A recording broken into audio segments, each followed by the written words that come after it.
Your vision returns, and you pick yourself up from the floor of the wagon. You find yourself contemplating the crossroads. The signage is worn, almost ragged, and the directions are less than helpful. But that lantern draws your eye. Who maintains it? Why does the flame always burn so cheerfully in this dark miasma? Is there a flamekeeper, someone hidden nearby? You wish if there were that they would come talk to you. It'd be nice not to be alone. Your companions don't really count. They don't remember the conversations, the journeys, the horror. Perhaps it's best they don't remember. There's nothing else to do but head forward. Let's find a new companion. Hey, what's going on, everyone? It's Loki Arn, and we're back in Darkest Dungeon 2. And this is several... I've played several runs since the last recorded project run, just kind of having some fun and trying out some things, and tried an initial project run that didn't go so well.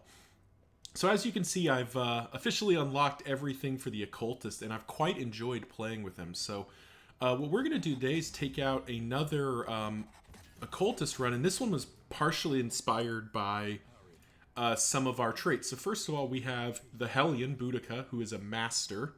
So all skills set up, which is pretty great. And we'll kind of get her set up as we normally do. She's bloodthirsty and a germaphobe. Next up is Paracelsus, the Plague Doctor, who is a surgeon. So much weaker with her blight skills, but incision hits like a freight train. And her healing skills are much improved, which makes indiscriminate science much better. And Cause of Death has some degree of merit, because we will be generating a lot of bleed. So we'll have to contemplate that. We'll slot it in for now.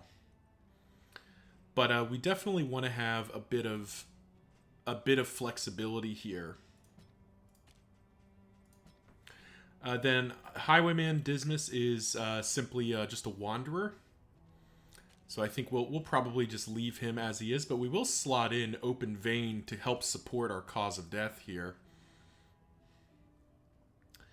And what do we do? Do we probably get rid of Wicked Slice then? Probably get rid of Wicked Slice and put in Grapeshot Blast, I think. Yeah. And finally, the Occultist, Alhazred. Now that we have all of his kit unlocked, we do have a bit of a way to use his skills. The linchpin of the Occultist kit is Chaotic Offering, which self-damage and random side effect, but lets him generate unchecked power, which lets us drop in Burning Stars quite frequently. And I think we'd rather have Vulnerability Hex. And I think we'll ditch Demon's Pull for this. Do we even need Vulnerability Hex? We might not even need Vulnerability Hex. We might set up like this for now. But yeah, this is in the red. No doubt a reference to the massive amount of bleeding that we can cause here. But yeah, let's get rolling. So, as we head in, we think about this formation in a macro sense. The first thing that immediately stands out is the output of bleed and blight. So in this case, Paracelsus being in the second rank means that she is not going to get to do her blight skills as much as...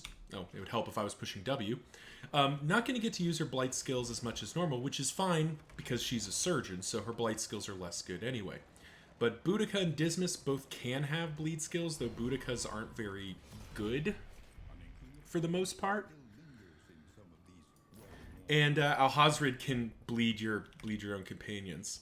The next thing that stands out is the healing output here. With Boudicca being able to self-heal and Paracelsus using indiscriminate science and potentially battlefield medicine plus word reconstruction, we do have quite a bit of healing, though it's worth noting that battlefield medicine is only usable from the back two ranks. Go from Boudicca, I think. So, if we look at battlefield medicine real quick, it's only usable from the back two ranks, which is why we're keeping Dismas's Duelist Advance in, because we're going to look to move Dismas up up a slot fairly frequently so that we have access to battlefield medicine and can still use incision from the 3rd rank. And as we head into the fight, let me just take a quick breather here for... We're just going to make Paracelsus hit like a freight train, I think. But yeah, so yeah, then the last piece to think about is stress healing, and that's where this formation, in a separate run where I unlocked most of the rest of the occultist kit, and I tried this formation, and I just got obliterated by stress. I mean, it was bad. I think the occultist alone had 4 meltdowns. This party really doesn't deal well with stress, and unless you're rolling a lot of crits, the only form of stress heal you have is Raucous Revelry, which is not a very strong stress heal. It's, you know, it's kind of one of those it's good enough scenarios.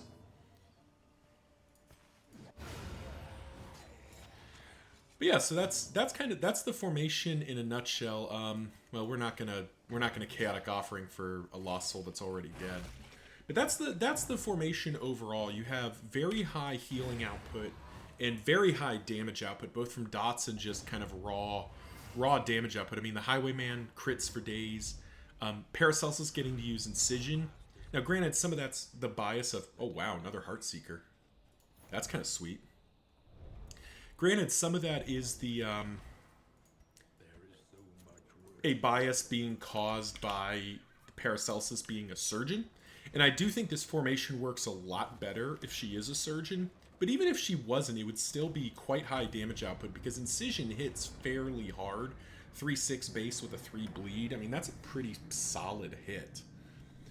So as we head into the inn here, this is in the red, and let's find out where we're going. First of all, we'll just put restorative herbs on Boudicca.